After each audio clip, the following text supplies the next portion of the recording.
us pray. Lord, may the words of our mouths and meditations of our hearts and the celebrations of our spirits be acceptable in your sight, O God, our rock and our Redeemer.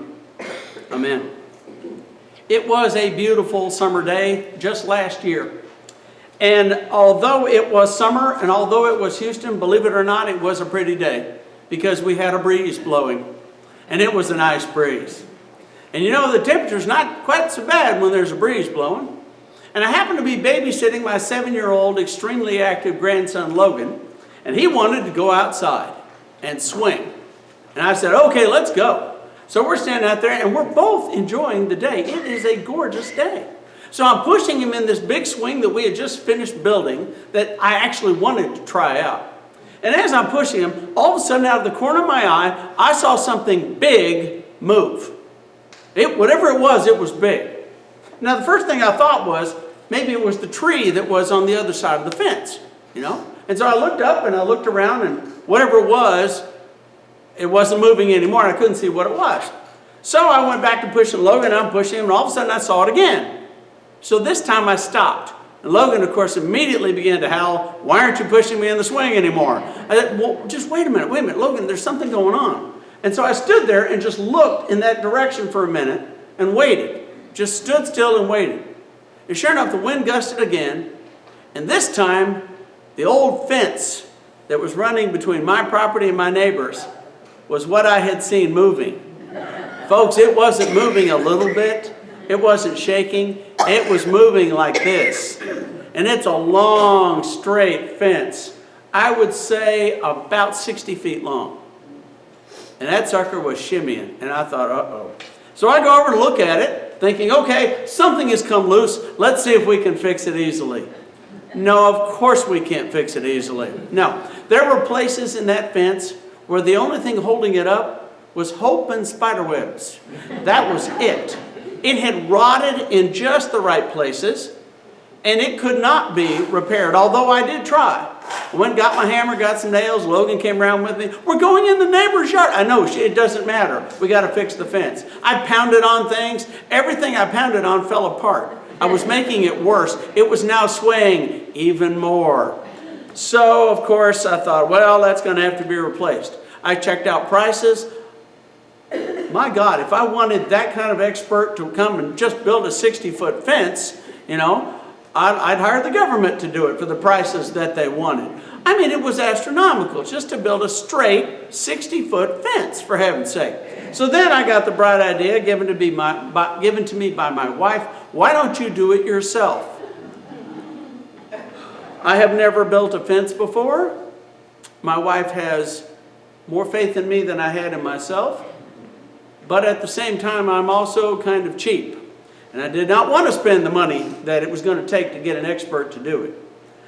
So I went to my favorite place in the world, Home Depot, and I started looking around and asking questions and measuring and pricing things. And for basically a fraction of what the so-called experts wanted, I could do it myself. Do you see the problem here? Okay, good. I did too. So then I thought, all right, let's just do it a section at a time. So what I did was I shored up the part that was already there because I thought if it goes down, I got a big problem. And I decided, all right, let's just take out sections. I can do a section at a time, I think. So I took out the first section. The first section, taking the entire thing apart, took me a grand total of 8 minutes. It was gone in 8 minutes. Now, cutting it up and getting the nails out and doing it, that took a lot longer. But it took me a grand total of 8 minutes to get that section, I'd say about a 7 or 8 foot section out. And then, I taught myself how, okay, let's put this in, let's build this, let's do all this. And I was very, very careful. And it took me months because what had to happen was I needed a day when I wasn't babysitting and it wasn't raining. And I had the day off so that I could do this. And what I had to do at first was take one section out, then go inside, take a shower, and a big long nap. And then go back and do the second section the next day because I just didn't have the juice to do it all in one day. But I did by the time I got finished. Well, if you were to visit my house, you would see this section of fence that I personally think is absolutely gorgeous. I got the right kind of wood. I spent some money to get cedar, not pine, cedar. Cedar holds up well. And I got the right kind of nails. Deck screws is basically what they are. And I used a drill, not a hammer, to put them in. And boy, that sucker is solid now. And when the wind blows, it doesn't move very much. But I can tell you right now, the most important thing that I used was not the hammer or the nails or the shovels or any of that stuff. The most important thing I used was a tool called a level. And the level told me whether or not I was nailing the boards up flat, even, straight, or my all-time favorite word, plumb. If something is plumb, that means it's straight up and down. All right? This is what the ancients used to measure whether something was plumb. Because if you have a wall or a door or a fence or a building and it's not plumb, it's not straight up and down, eventually it will come down. And it may not come down when you want it to. And measuring everything a couple of times before I did it and making absolutely sure it was plumb before I started nailing was probably the most important thing that I did. If you look at that fence now, it's just about as plumb as it can possibly be.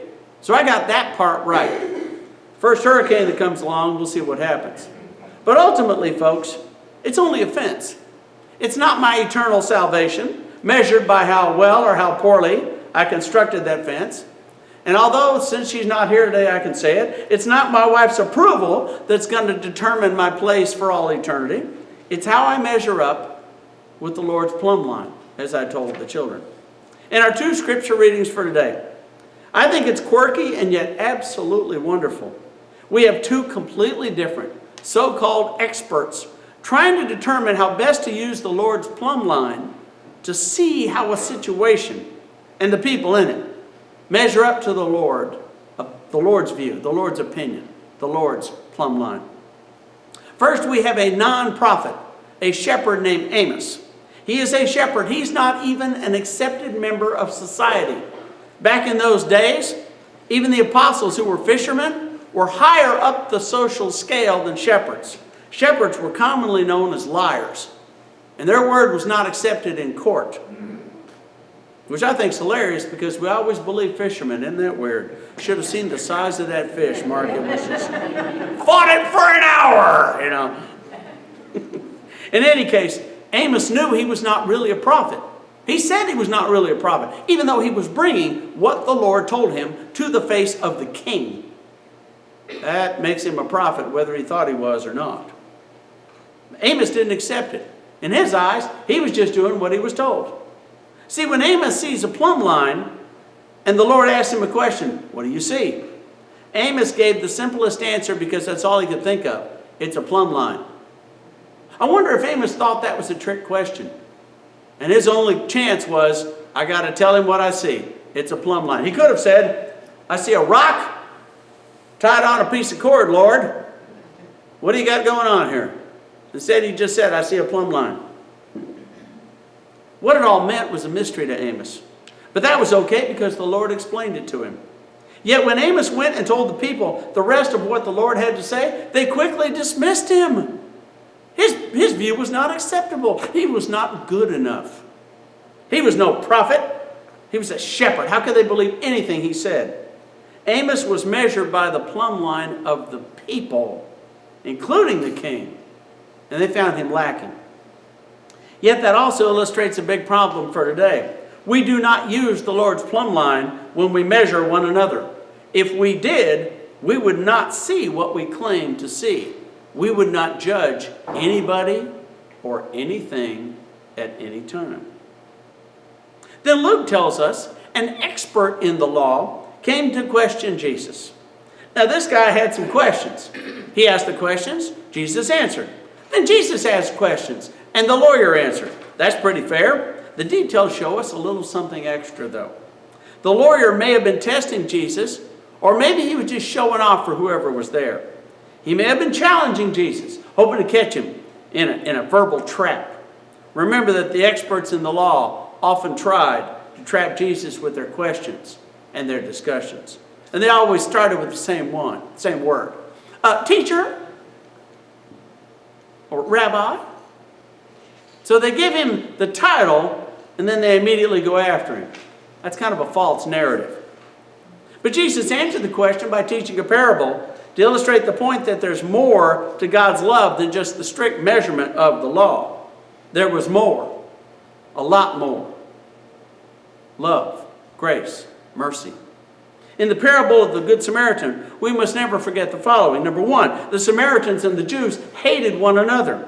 Jews saw themselves as God's chosen people. So did the Samaritans. They both saw each other as false in God's eyes. In God's eyes. We can't be with them. God hates them. God only loves us. That us and them argument is not a brand new one. Number two, the priest and the Levite, who both passed by the injured man, could not have touched him without making themselves ritualistically unclean. Wherever they were going, if they had touched him, that would have been 30 days of trouble for them.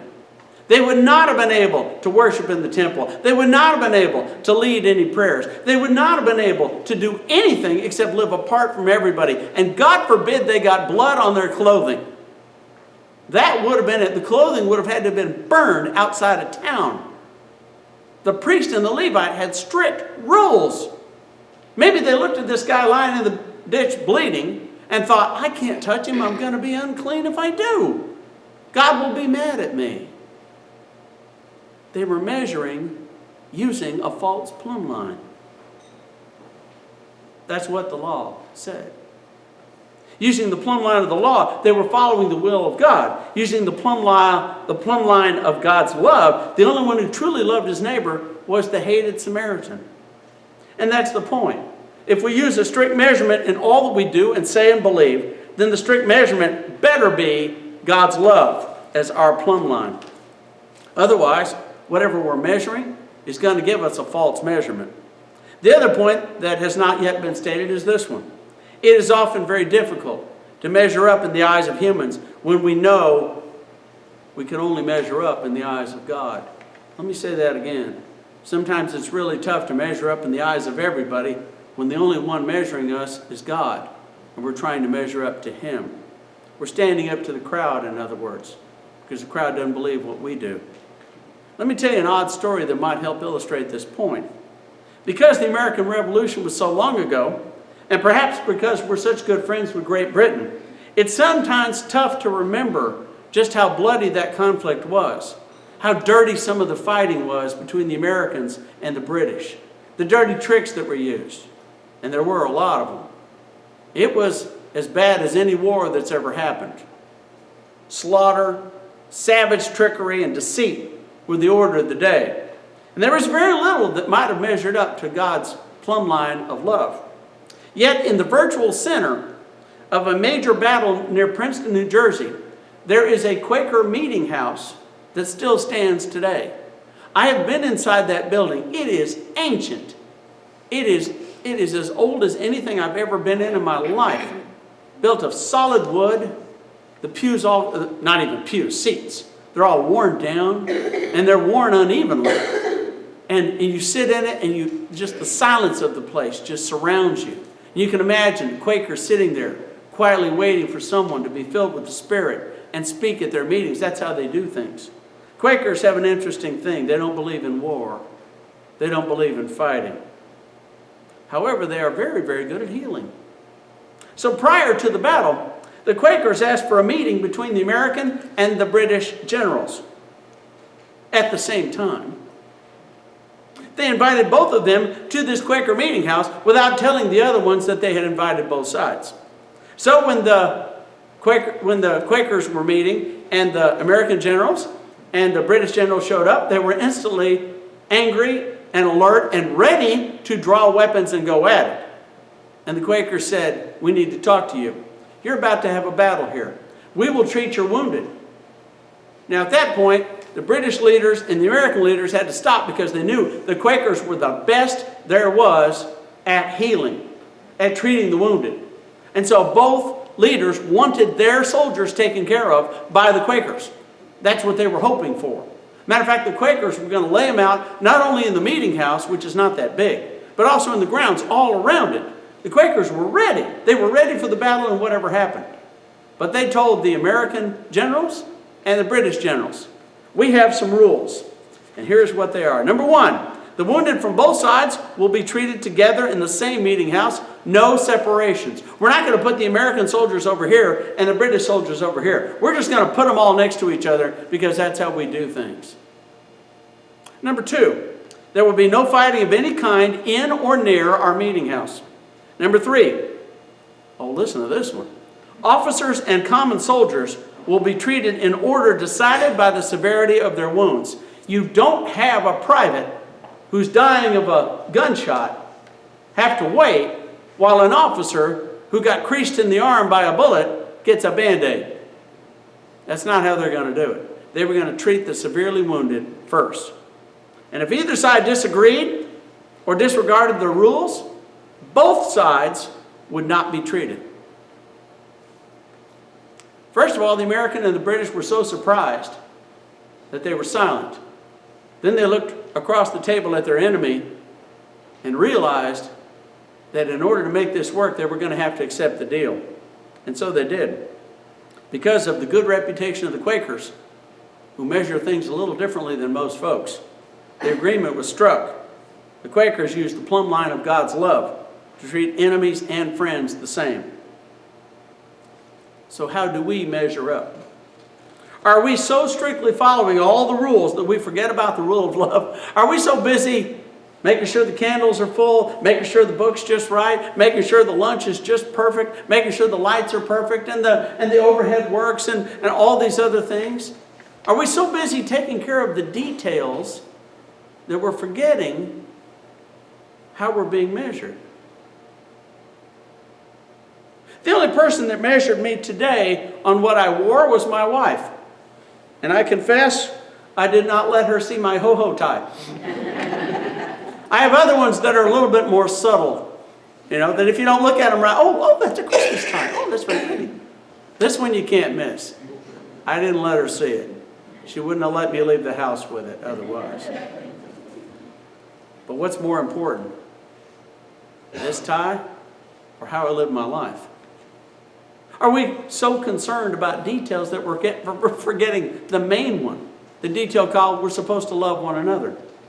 Are we so busy measuring everything that we forget to look around and see the beauty of the earth and thank God for it? And finally, folks, are we measuring other people using our standard? Our standard, which fits us. There's a lot going on in the world that we don't understand, that we don't like, that we don't get. But when we talk to people and we find out there's more to it than what we thought if we bothered to talk. Because ultimately how we measure up will someday be determined by the great inventor of love himself. May each of us stand tall and ultimately be declared plumb in the sight of the one who measures. Amen. Amen.